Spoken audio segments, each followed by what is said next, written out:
Look, I'll make a deal with you, yeah? I'll do one more of these vibe-based D&D class videos because I'm without ideas at the moment, and I get to do it in time for the King of the Hill reboot releasing, and I'll come up with a new idea. Deal? Deal. King of the Hill is possibly the most underrated of the 90s adult cartoon uprising, being left in the wake of the more brash and visually loud stuff released around the same time, like South Park, Family Guy, and Futurama. And yes, I know The Simpsons exists, but that's on such a different level to anything else, we can just assume they were mentioned in any given example. Okay, agreed. King of the Hill should not be my thing. I'm a British socialist kind of guy. What do I care about the lives of a church-going, animal-hunting, bush-hugging Texan family? Yes, they are all those things, but every recurring character without fail has a heart of gold and community values. And whilst anything out of the norm might solicit a they will always judge that person based on character and actions without hesitation. Everyone can learn a lot from the Hill family and their friends and neighbours because when shit goes wrong, all differences and arguments disappear and they will always be there for each other.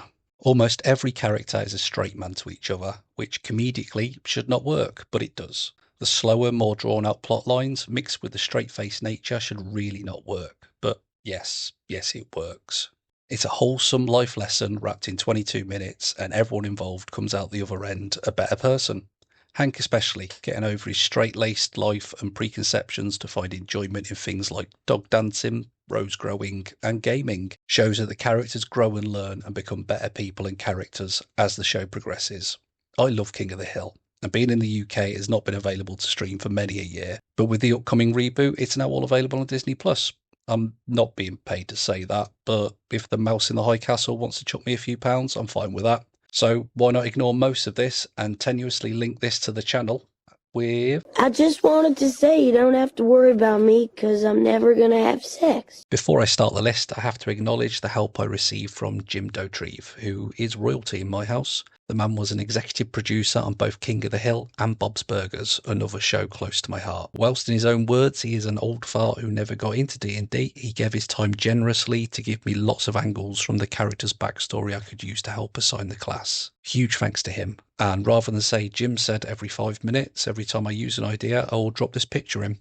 Jim is very good people. First up, we have Bobby Hill, or Robert Jeffrey Hill, if you're feeling fancy. He ends the last episode 13 years old and the Hill's only child because of, I have a narrow urethra. Bobby is a good-natured kid, innocent and caring, but with a sense of humour that is way ahead of his parents, although most of the other cast generally laugh with his antics. Doted on by his shinless grandpa Cotton and his mum Peggy, and while still having a good relationship, kept fairly at arm's length by Hank. Bobby, though, is a lazy shit who has some pretty bad school grades. That may be down to his ADHD, which he was taking tablets for an episode, but that was never 100% clear the reason. He is also prone to be manipulative or cowardly at times, but his sensitive disposition means he will always try and make it right in the end. Bobby is voiced by Pamela Adlon, who was in Better Things, which was slept on. Full transparency though, that series did feature a wrong'un, Louis C.K., so viewer discretion is advised. In terms of D&D class, I'm tempted to say monk because he almost became one before outsmarting a blanket, but I'm going to go with wizard because he already has the wardrobe for it. Peggy is the 3-time winner of the Substitute Teacher of the Year award and a Boggle champion. and a notary, and a sculptor, and a foot model, and a reporter, and a writer, an estate agent, and a book and gun seller, and a complaints agent for Alamo. I think she was in a choir, a health product salesperson, an assistant coach, a gardener, a bagger. Look, she's had a lot of jobs, okay? Nobody moans at Homer's CV, so give her a break. She's a smart woman, but not as smart as she thinks she is. But because of her inflated opinion of herself, whatever thing she is doing, you can be sure she's the best at it. She's a protective mum to Bobby and mum figure to Luann, but her ego holds her back sometimes. Peggy is still a good person and seemingly hard as nails, but her gullibility and always wanting to see the best in others can be taken advantage of. As with the rest of the cast, by the time the episode comes to an end, she sees the error of her ways and has sorted that shit out. She is voiced by Kathy Najimy from Hocus Pocus and Sister Act, but she's great in whatever she's in. Peggy would be a paladin.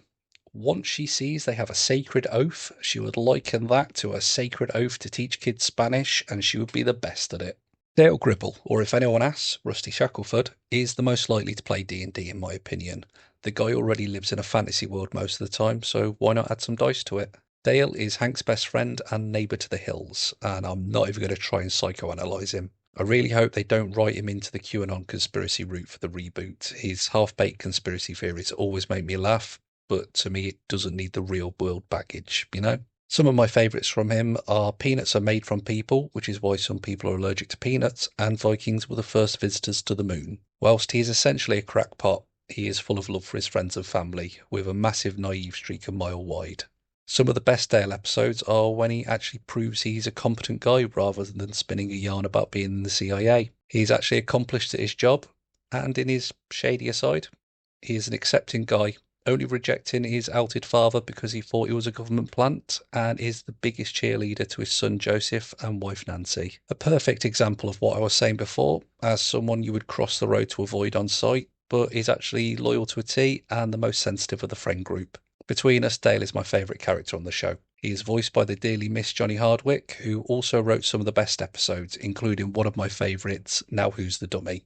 Dale, being a curious, speedy, wiry guy proficient in monkey style, would fit well as a rogue for me, given how he infiltrated the gun club's perimeter without breaking a sweat to bring down Mad Dog. Sergeant William Fontaine de la Tour Dauterive is a star wrapped in a loser's body.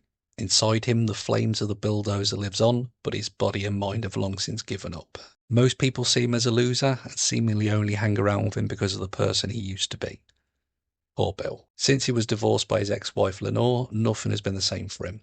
Bill is a Sergeant Barber in the United States Army. He said he wanted to be a tank driver, but that never happened. But he is actually a very competent barber on the base and off it. Because of his failed love life, he tends to pour his emotions into his friends and neighbours, forming a very one-sided attraction to Peggy. Bill is always voicing his depression and other issues, but never really gets the support he needs, thanks to his friend circle's attitude to therapy and self-help and stuff, I'd imagine. He is a man of hidden skills, able to speak fluent Cajun and French, and co-holder of Arlen High's career touchdown record, and he can play the accordion, I think, from memory. I'm just adding that in, it's not in my notes, but that's a little fun bonus thing for you. Also, at times he is shown to still be pretty strong, although his days of having visible muscles are behind him. And he once saved the entire Hill family by dragging them out of the house and doing CPR on them after a gas leak. Why he was hanging around close enough to smell the gas is another discussion though. Bill is a big old misunderstood, lovely guy, trapped in the life of somebody who's waiting down the clock. Bill would definitely play D&D just so he had something to do with other people, and would play as a cleric because of his need to keep other people around. Hank Hill is pure Texas, if you ignore the fact that he was born in the toilets at Yankee Stadium. He sold jeans till a chance encounter with Buck led him to see the propane light. I'll be honest, Hank is a little difficult to write about as the perennial straight man to the show, and he almost certainly has ADHD, and someone better than me needs to do a video diagnosing the cast because they ain't all right.